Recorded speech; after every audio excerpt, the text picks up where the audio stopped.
श्वेता, अगं तू तू का असं करतेस? काही गरज नाही घाबरायची बाळा, आम्ही सगळे आहोत इथे. तू का बरं नाही म्हणतेस? आणि मुळात तुला अंशुमनची भीती वाटते तर तो नाहीच आहे ना इथे. हे बघ, तो तुला काही त्रास देऊ शकणार नाहीये. मी आहे, आम्ही सगळे आहोत. बोल ना, खरं बोल. तू माझ्यावर विश्वास ठेवून मला दाखवलास ना मेसेज. अगं तसाच तू आता समर सरांना दाखव तो मेसेज. कुठले मेसेजेस ना?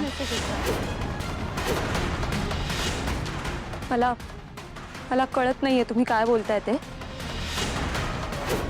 माझ्याकडे कुठलेही मेसेजेस नव्हते.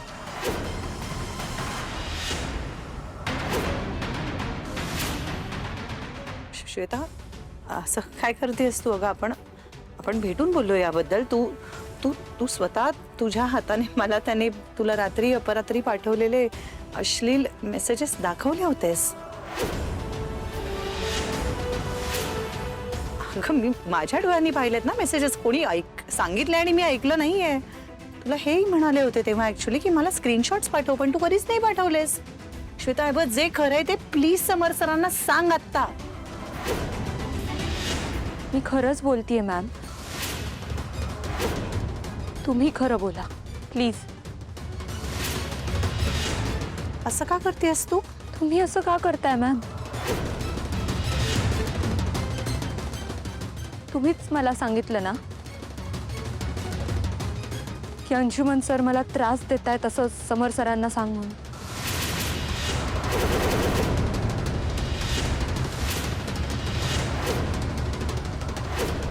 काय?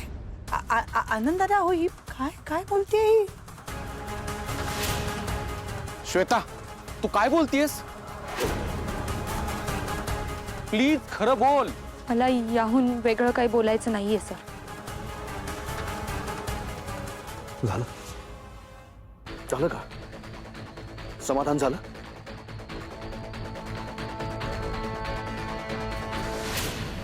हे खरं नाहीये. ती मुलगी बस. मुळात माझं श्वेताशी बोलून झालेलं असताना सुद्धा तुम्ही मला पुन्हा तिच्याशी बोलायला लावलं.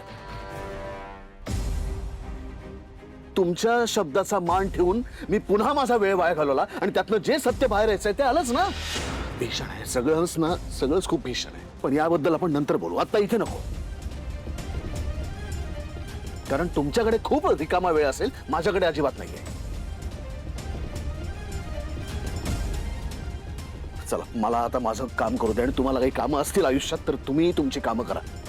रिकामा वेळ म्हणजे सैतानाचं डोकं आहे, बाकी काही नाही.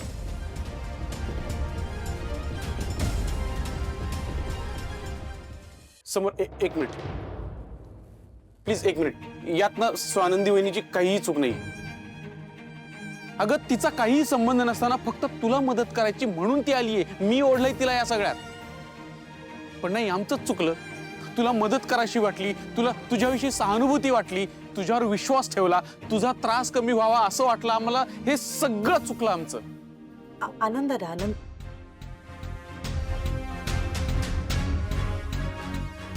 ऐक ना श्वेता, घाबरली आहेस का तू? राजा, मी सांगते ना तुला, आम्ही आहोत. अजूनही वेळ गेलेली नाहीये, खरं सांगून टाक.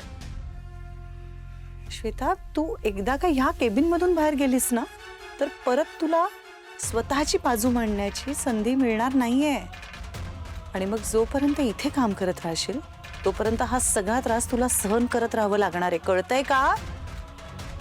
श्वेता, अगं खोटं बोलण्याची किंमत फार मोठी मोजावी लागते. आणि हे स्वतः बरोबर वागतेस तू. कळतंय का? नको करूस असं. बस बस करा आता, बस करा. काय वधून घ्यायचं तुम्हाला हिच्याकडनं? का बळजबरी करताय तुम्ही तिच्यावरती? हो, पण कालपर्यंत ती हेच सांगत होती आम्हाला. ती आता तिचं बोलणं बदलते आणि मला कळत नाहीये का. कोण आहात तुम्ही? कोण आहात तुम्ही? काय संबंध आहे तुमचा माझ्या ऑफिसच्या कामात नाक खुपसण्याचा? तुम्हाला काहीही हक्क नाहीये. समोर ऐक ना,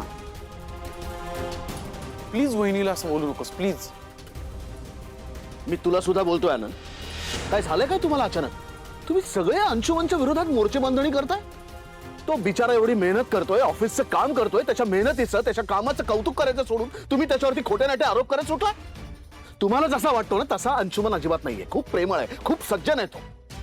त्याचा काहीही फायदा दिसत नसताना सुद्धा रस्त्यावरच्या एका गरजू म्हातारीला त्यांनी आपणहून मदत केली. मला माझा भाऊ माहिती आहे. तुम्हाला तो एवढा का वेगळा दिसतो मला माहित नाही. जा, तुमची ना दृष्टी बदला. डोळे एकदा स्वच्छ धुवा स्वतःचे आणि उगाच कोणाबद्दल तरी काहीतरी वाटेल ते बोलत जाऊ नका. श्वेता, तू जा. आनंद प्लीज.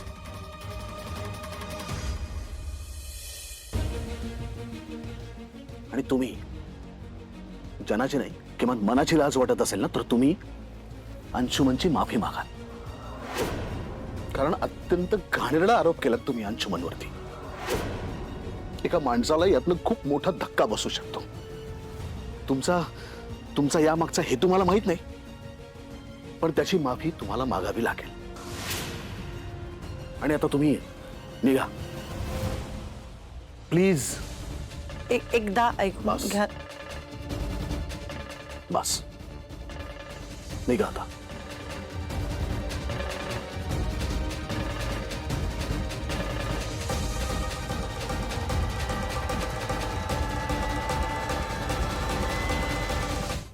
श्वेता श्वेता थांब. श्वेता थांब. उतर आधी खाली. या अशा मनस्थितीमध्ये गाडी वगैरे चालवायची नाही. हा, शांत राहा. थांब जरा. हे घे पाणी पी आधी. It's okay, it's okay. शांत.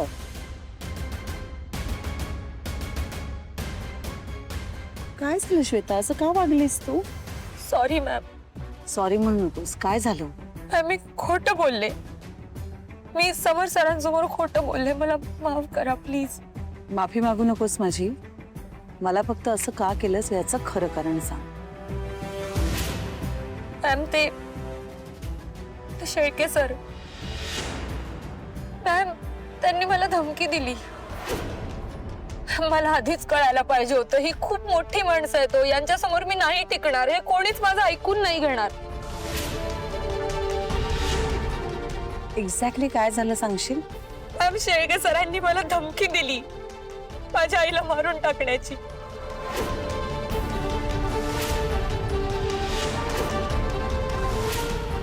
काय? हो मॅम. 4-5 गुंड पाठवले त्यांनी माझ्या घरी. मॅम, माझी आई आजारी असते. हो, तिला हे सगळं नाही सहन होणार.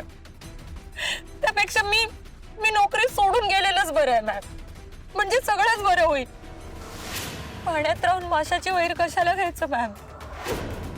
तुम्हाला नाही कळणार मॅम माझ्यासारख्या मुलींना काय त्रास होतो ते. ऐक ऐक ऐक. हे बघ, मला कळतंय. मला सगळं कळतंय. अगं पण त्रास होतोय म्हणून तू तो सहन करत राहणार आहेस का? नोकरी सोडून देणं हा कुठला उपाय आहे?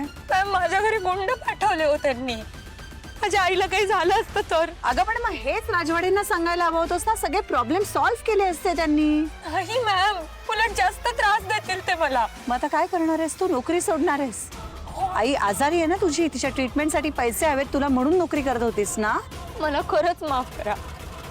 इथे राहिले तर मला त्रास सहन करायला लागेल, मला मान्य आहे. पण पैसे तरी मिळतील वेळेवर. बाहेर पडले तर नोकरी कधी मिळेल तेही नाही सांगता येत.